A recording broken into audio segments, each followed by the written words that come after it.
स्वागत है आप सभी का हमारे YouTube चैनल नर्सिंग ज्ञान कोश में। मेरा नाम है चंदन और आप देखना शुरू कर चुके हैं जीएनएम सेकेंड ईयर वाले के लिए चाइल्ड हेल्थ नर्सिंग से कुछ इंपॉर्टेंट डिफिनेशंस को। आशा करते हैं वीडियो पसंद आएगा। अगर वीडियो पसंद आता है तो हमारे चैनल को जरूर सब्सक्राइब कीजिए, साथ ही वीडियो को लाइक तथा अपने दोस्तों में भी जरूर शेयर कीजिए। चलिए बढ़ते हैं आज के पहले क्वेश्चन की तरफ। आज का जो पहला क्वेश्चन है वह है फ्लैट का धतुस्क यानी टेट्रालॉजी ऑफ फ्लैट। ठीक है, इसमें हृदय में एक साथ 4 विकार उत्पन्न होते हैं। ठीक है, जो फ्लैट का चतुष्क होता है या टेट्रालॉजी ऑफ फ्लैट होता है, इसमें हृदय में एक साथ 4 रोग उत्पन्न होते हैं। इसे हम लोग टेट्रालॉजी ऑफ फ्लैट के नाम से जानते हैं। यह साइनोटिक हार्ट डिजीज का एक सर्वमान्य प्रकार होता है। जो टेट्रालॉजी ऑफ फ्लैट होता है, इसमें एक साथ हृदय में 4 विकार उत्पन्न होते हैं।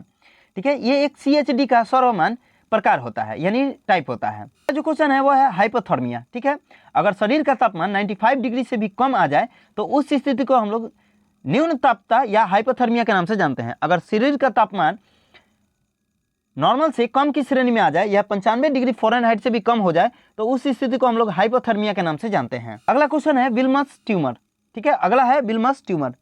इसको नेफ्रोब्लास्टोमा भी बोलते हैं। यह बालकों में सबसे अधिक पाया जाने वाला कैंसर होता है।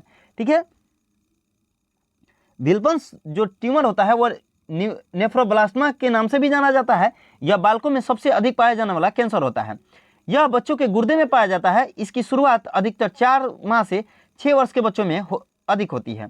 ठीक है, जो विल्मस ट्यूमर होता है वो एक प्रकार का कैंसर होता है जिसे हम लोग नेफ्रोब्लास्टोमा भी बोलते हैं। यह बच्चों में किडनी में पाया जाता है तथा इसकी शुरुआत जो होती है वह 4 से 6 वर्ष की आयु में शुरू हो जाती है। इसका नाम जर्मन डॉक्टर मैक्स विल्मस के नाम पर पड़ा है, जिन्होंने वर्ष 1899 में इस रोग के बारे में सर्वप्रथम लिखा था। ठीक है, जर्मनी के जो वैज्ञानिक थे या फिर जो डॉक्टर थे, डॉक्टर मैक्स विल्मस, उन्हीं के नाम पर इस रोग का नाम विल्मस ट्यूमर पड़ा है।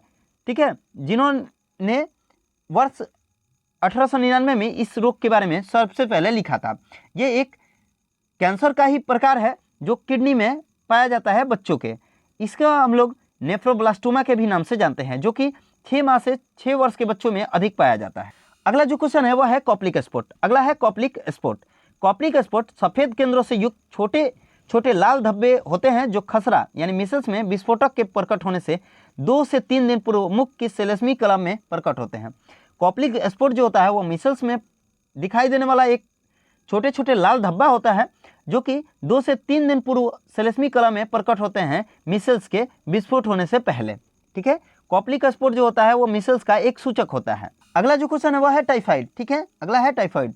ये एक बैक्टीरिया जनित संक्रामक रोग है जो कि सैल्मोनेला टाइफिडोरा होता है। ठीक है, टाइफाइड रोग जो है वह सैल्मोनेला टाइफिडोरा जनित एक संक्रामक रोग है जिसमें आहार नल जो होता है ये संक्रमित करता है तथा ये बाद में पूरे शरीर को भी प्रभावित करता है। टाइफाइड जो होता है वह पहले आहार नल को तथा बाद में संपूर्ण शरीर को भी ये प्रभावित करता है, जो कि सैल्मोनेला टाइफिडोरा बैक्टीरिया जनित एक संक्रामक रोग होता है। अगला क्वेश्चन है ब्लेफराइटिस। ठीक है, अगला क्वेश्चन है ब्लेफराइटिस। जो आंख का पलक होता है उसी में इन्फ्लेमेशन तथा लाल होने को हम लोग ब्लेफराइटिस के नाम से जानते हैं। ये एक सामान्य विकार है जो कि बैक्टीरिया के कारण होता है और त्वचा की स्थिति जैसे डैंड्रफ आदि के भी कारण ये होता है।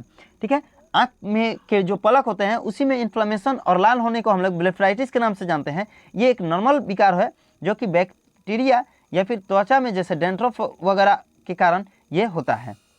अगला क्वेश्चन है माल न्यूट्रिशन यानी कुपोषण। कुपोषण एक ऐसी स्थिति होती है जिसमें बच्चे को खाने से पर्याप्त मात्रा में पोषक तत्व प्राप्त नहीं हो पाते हैं अथवा खाने में पोषक तत्वों की कमी के कारण स्वास्थ्य समस्याएं या कुपोषण उत्पन्न होती है।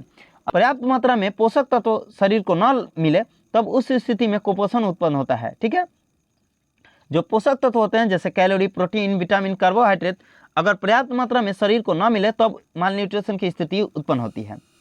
अगला जो क्वेश्चन है वह है न्यूनेटल हाइपोग्लाइसेमिया। ठीक है, हाइपोग्लाइसेमिया का मतलब होता है रक्त में शर्करा यानी जो ग्लूकोज का लेवल है वो कम जाए। ठीक है, उसी को हम लोग हाइपोग्लाइसेमिया बोलते हैं। और यह स्थिति अगर न्यूनेटल यानी नवजात में हो रहा है तो उस स्थिति को हम लोग न्यूनेटल हाइपोग्लाइसेमिया के नाम से जानते हैं, जिसमें रक्त में ग्लूकोज का जो लेवल है वो 40 mg/dl से भी कम जाता है। ठीक है, तथा अपरिपक्व यानी प्री टर्म बेबी में यह 30 mg/dl से भी कम हो तो इस स्थिति को हम लोग न्यूनेटल हाइपोग्लाइसेमिया के नाम से जानते हैं। यह लीवर में ग्लूकोज के बनने की प्रक्रिया के असफलता के कारण उत्पन्न होती है। जो न्यूनेटल हाइपोग्लाइसेमिया है वह यकृत यानी लीवर में ग्लूकोज के न बनने या फिर बनने की स्थिति कम होने के कारण होती है। अगला जो क्वेश्चन है वो है पीडियाट्रिक नर्सिंग। ठीक है, अगला है पीडियाट्रिक नर्सिंग। पीडियाट्रिक नर्सिंग जो होता है वो वैसी नर्सिंग है या वैसे नर्सिंग देखभाल है जिसमें बीमार बच्चों की देखभाल, सामान्य बच्चों का शारीरिक, मानसिकता तथा भावनात्मक विकास तथा बच्चों के स्वास्थ्य बनाए रखने के लिए सिद्धांत को शामिल किया जाता है। ठीक है, जो पीडियाट्रिक नर्सिंग है वो बच्चों से संबंधित एक नर्सिंग प्रक्रिया है जिसमें बच्चों के स्वास्थ्य देखभाल, शारीरिक विकास, भावनात्मक विकास तथा बच्चों के स्वास्थ्य बनाए रखने की सिद्धांत को शामिल किया जाता है। जो क्वेश्चन है वो है टेम्पर टेंटम यानी क्रोधावेश या उपद्रव जिसे बोलते हैं। ठीक है, टेम्पर टेंटम यह अधिकतर 2 से 4 वर्ष के बच्चों में पाई जाती है। यह बच्चों के व्यवहारिक उपद्रव यानी इमोशन आउटब्रस्ट को प्रकट करने का तरीका होता है। इसमें बच्चे रोकर, चिल्लाकर, शोर मचाकर, जमीन पर लेटकर, हाथ पैर फेंक कर आदि प्रकार से अपने व्यवहार को प्रकट करते हैं। ठीक है, जो टेम्पर टेंटम होता है वह 2 वर्ष से लेकर 4 वर्ष के बच्चों में पाई जाती है, जिसमें जो होता है बच्चे उपद्रव करके अपने व्यवहार को प्रकट करते हैं। आज के लिए बस इतना ही। आशा करते हैं वीडियो पसंद आया होगा। अगर वीडियो पसंद आता है तो हमारे चैनल को जरूर सब्सक्राइब कीजिए, साथ ही वीडियो को लाइक तथा अपने दोस्तों में भी जरूर शेयर कीजिए। अगर आप इस वीडियो से संबंधित पीडीएफ को देखना चाहते हैं तो हमारे डिस्क्रिप्शन बॉक्स में लिंक मौजूद है जिस पर आप टाइप करके पीडीएफ को देख सकते हैं। मिलते हैं नेक्स्ट वीडियो में, तब तक के लिए धन्यवाद।